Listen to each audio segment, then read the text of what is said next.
haven't eaten food in 5 days, just drinking water, tea, coffee, and a ton of salt. And this was not my plan. Quite the opposite, actually. I wanted to gain weight. I wanted to bulk up. But I'm going to tell you why this has been one of the more powerful things that I've done. Not just physically, sure, I've lost 15 pounds that I didn't want to lose, but when it comes to the mental aspects, the emotional aspects of this. And I've been able to not only reset and recalibrate my body, but I'm also resetting my mind. I've reclaimed my time and I've been way more productive in one day than most people can be in 2 or 3 days. I had been getting signs that my body was a little bit off. I was noticing signs that most people would chalk up as normal.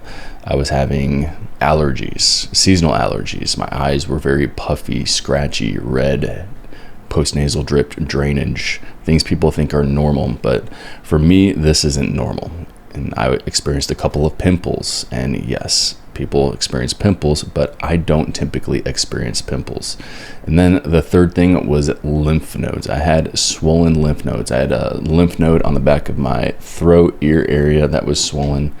And also noticed that my BO, my sweat, stunk a little bit worse. It was a little bit more metallic, a little bit just slightly different. Now, just having returned back to Alaska, I had gained a little bit of weight that I had intended to do, but before pushing forward into gaining more weight, I decided now might be a good time to reset, recalibrate. And even though I was ready to dive in and keep pushing the calories, I decided the best move would be for me to reset, do a deep fast, deep cleans. And I'm not the type to do a detox, guys. I'm not the type to say, we should detox, we should always fast, this is the best thing ever. I'm not that type of guy. But I decided, you know what? I haven't done a deep cleaning this year. I know the power of fasting for autophagy, resetting things, pushing out a lot of the metabolic waste products, toxins, things that can build up in the guts. So I decided to dive in. I decided last Friday night was going to be my last meal. And from there, doing just water, coffee, tea. I did a round of tesamorelin on the evening of Friday and also Saturday to help preserve any muscle.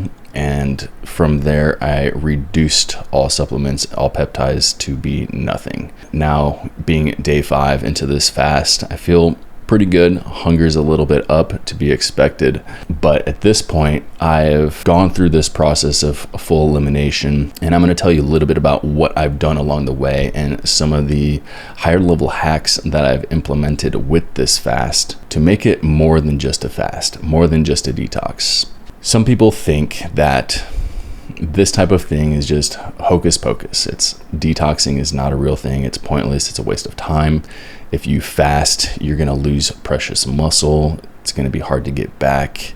You're going to lose weight, bro. And yes, you're going to lose some weight. Yes, you might lose a little bit of muscle. And yet, when I look at what my biggest priority is, where I'm at in life, my biggest priority is health, performance, longevity. And if I am continue to push forward and pack more weight on top of shitty foundation of fat that may be full of toxins and might be storing unfavorable ingredients in my body fat, then I think it's important for me to clear that out before I move forward, because there is a difference in gaining fat mass that is quality fat mass using quality foods, quality ingredients that are absent of toxins, pesticides. There's a difference in the quality of weight that you gain when you're eating quality foods versus the weight that you gain when you're eating less quality foods. Me traveling for about 6-8 weeks resulted in me eating foods that may not be as healthy. And this was some of the flexibility that I gave myself as I was traveling with friends, family, that I allowed myself to eat these different foods that I might not typically have access to or wouldn't typically indulge in. So I did gain weight through this process as I had intended, but realizing the weight that I had gained may not have been the most quality body fat. So my body, as soon as I returned to Alaska, within the last week, 2 weeks, I noticed there was signs that my body was not fully dialed in health-wise. So instead of pushing forward, I decided, let's do a fast.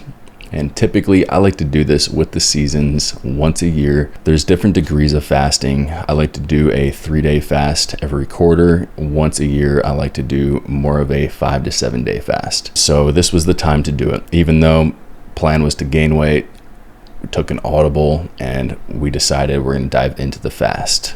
Now, where I was a little different with this fast is many people, they'll fast, but they'll continue to eat certain things, or they'll let themselves have a little bit of calories or supplements or even artificial sweeteners, things that don't spike blood sugar. And I did it a little bit more extreme, where I've literally done just water, tea, black coffee, and salt. We're salting everything. I also took the liberty to detox or fast from excessive amounts of information that may not serve me. So I've really put the blinders on to be more focused and did more of a mental fast as well. So going on a mental diet where I'm very intentional, very mindful around the type of information and the type of people that I expose myself to. And I'm typically very intentional about this, but I just took this to another level, which was very helpful for me to focus, laser focus, and also reduce the amount of energy or attention that I'm giving away.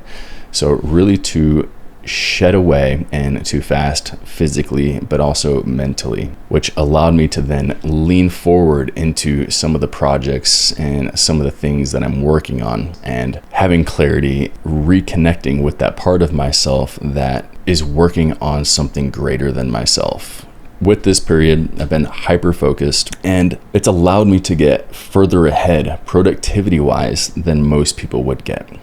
When I don't have to spend time on eating food, on preparing food, on buying food at the store, and even spending time on the toilet. Sure, I've continued to eliminate on the toilet the last couple of days because I am clearing things out. Any debris, bugs, parasites, any inflammatory particles that have been stored in my gut, possibly even for months or years, still is coming out of me, which is great to see how things are cleaning up.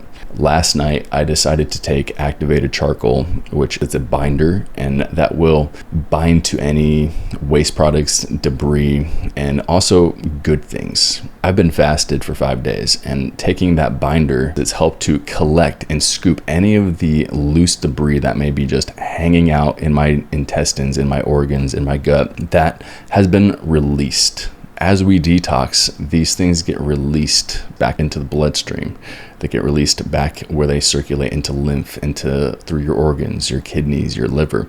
And as those get filtered out, those get deposited back into either the bloodstream, the gut, and then they're eliminated. If nothing is there to scoop them out, if there's nothing to push and eliminate them, those can still stay there. Taking something like activated charcoal binds to that loose debris, to those waste products, and it scoops it out. There are benefits to using activated charcoal, but for those people that think you can use this every single day, this is not the way to use this product. This will inhibit the absorption of your supplements, of your medications, good quality foods. So those of you that might take activated charcoal with your multivitamin or with all of your other herbs and supplements, it's reducing the effect of them and making it so that you're wasting your money. It's pointless. There's ways to do this where you can preserve muscle mass to a degree. I used ipamorelin, a peptide, to help increase my natural growth hormone production. Did that on the front end of this to help me preserve muscle as I was cutting things down, starting to lean things out. Then I cut it out because if I truly want to maximize autophagy, you want to keep the growth hormone lower, because growth hormone going up, this is going to affect your ability to break things down. The process of autophagy, of breaking down, eliminating, that's what this is. We have to put the body into a state where it's without food, it's without sustenance, and it's that gap that allows the body to tap into its fat stores. So once you've depleted things, after day 2, I was pretty well depleted. I depleted all my muscle glycogen, liver glycogen. Things looked very flat. I noticed, skin flaking. Just as things lose water, you get dehydrated. So cells, they lose their hydration, and this can actually be helpful to shed off some of that skin cells, endothelial tissue, different tissues in the body that may have supposed to have died and released and gone through the death cycle, but because we're constantly in this world where we're told that we need to eat every 2 to 3 hours, and that if you don't eat, your blood sugar is going to drop and you're going to die. Well, what that does is that develops things like diabetes, where you're forcing cells and you're forcing tissue to grow outside of what's normal. And this is what happens if we're constantly eating. If you're constantly spiking your blood sugar and you're constantly spiking insulin, you're forcing your body to grow. You're forcing your body to continue to grow new cells and to make those cells bigger and to multiply. And you're never giving your body that time, that space, or that gap to let things die. You need to let things die. And if you don't, we end up with cancers. And we see this because this rise in diabetes. Instead of telling somebody to change their diet and to moderate their blood sugar, they give people insulin to help move that blood sugar out of the bloodstream and force it into tissues and force tissues to grow. Insulin is the most anabolic hormone, and if you're continually using insulin, this is going to cause things to continually grow. It's very anabolic, but it can be anabolic in the wrong ways, where it causes cells, it causes tissue to grow. And this is where we end up with cancers, when tissues are actually still alive and growing when they're supposed to have died. When you give your body a fast, you allow it to tap into those fat stores and to consolidate its tissues. We essentially starve off those tissues that are still hanging on when they were supposed to die. Kill those off, and then we eliminate those. We purge those out, and that frees up blood, it frees up nutrients, and it frees up energy for the cells that you do want to keep. Now, many high performers, they will make the sacrifice of their health. This is a huge problem because these type of guys end up sacrificing their health in the short term, but long term, you end up with guys that get into their 40s, 50s, 60s, and beyond. I mean, even guys in their 30s and 20s. A lot of you guys now are sacrificing the health and think that you can always come back and fix your health later, but that's not the case. If you really want to be dialed in, you're going to want to use a strategy like this. Use some degree of fasting on a daily basis. You can tap into intermittent fasting, but the problem with intermittent fasting is it doesn't do the deep cleaning that a 5-day water fast will do, because you're still on that daily basis. You're still getting rounds of increased blood sugar, and you're never getting into those deeper stages of the fast, the deeper detox, where you're eliminating everything out of your guts. And when you eliminate everything out of your guts, you free up a lot of blood that can be used elsewhere in the brain, in your muscles. For those high performers, instead of sacrificing your health, doing something like a fast and really getting your health dialed in, this can help you in the long term and the short term, because this helps you in not only achieving a better body composition, this helps you with cleaning out your guts, cleaning out any excess inflammation, and then it helps you with recalibrating your mind to detox not from just the food, but also from dopamine. Doing this type of a detox, eliminating the mental distractions, the information, this ultimately has reduced my threshold for dopamine, which means it takes less for me to feel more. So now that I've detoxed and I've recalibrated, my threshold for what makes me feel happy and fulfilled and productive is so much lower. Now, very simple things like my work gives me massive hits of dopamine. When I do decide to start eating again, eating just it's funny, even just yesterday, I tasted my saliva, and my saliva tasted super salty because I've been doing a lot of salt, and that's all. And my taste buds, my palate has reset because I've not been getting any taste stimulation. And so I tasted my saliva, and I could taste how salty it was, and it almost tasted good, as strange as that sounds. My threshold for what tastes good and what it takes for me to feel good or to get a bigger hit of dopamine from my senses is going to be so much lower. So now my dopamine is going to be so much more sensitive to stimulation. It's the same idea of if you take out coffee from your diet, you let that sensitivity to coffee come back down, and then when you do add coffee back in, it takes a quarter of what you were doing before in order to get the same result. Kind of the same idea. If I reduce the amount of stimulation that's going into my mind, into my brain, and I reduce the bright lights or listening to information or not even looking at any women, for example, if I reduce all of that and I eliminate that, that makes those, when I do encounter those things, it makes it that much more meaningful, that much more impactful, and I get that much more excited and a dopamine hit from it, which is so radically different than the world we live in, where we're constantly being stimulated by bright lights, scrolling screens, erotic pictures on the internet, which seems to come just from Instagram now. The easiest low-hanging ways that we're not even working for these hits of dopamine. Same with our food, same with a delivery service to your front door. You can order things, you can get anything at your fingertips now. So in a world where now things have become so over-available and there's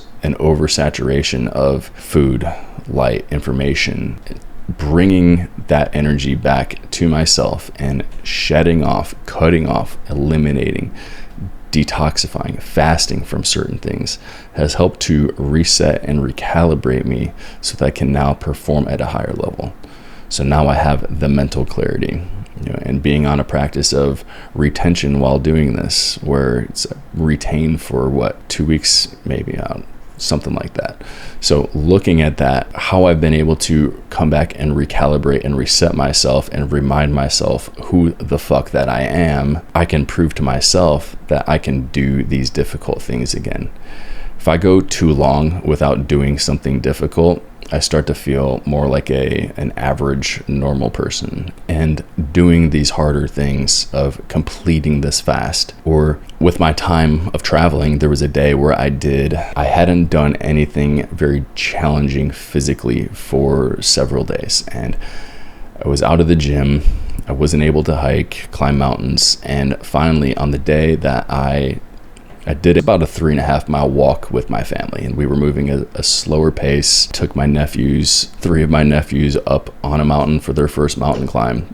Great time. I was with the family, but I wasn't doing anything challenging, anything difficult. And once I was able to go out and I did a 12-mile hike, I finished that, and I ended up even walking back to our Airbnb in Sedona. And I walked back. Afterwards, I finally felt so good because I felt like I did something difficult. I hadn't done anything physically challenging or even mentally challenging. There was a mentally challenging aspect to it in that I ran out of water.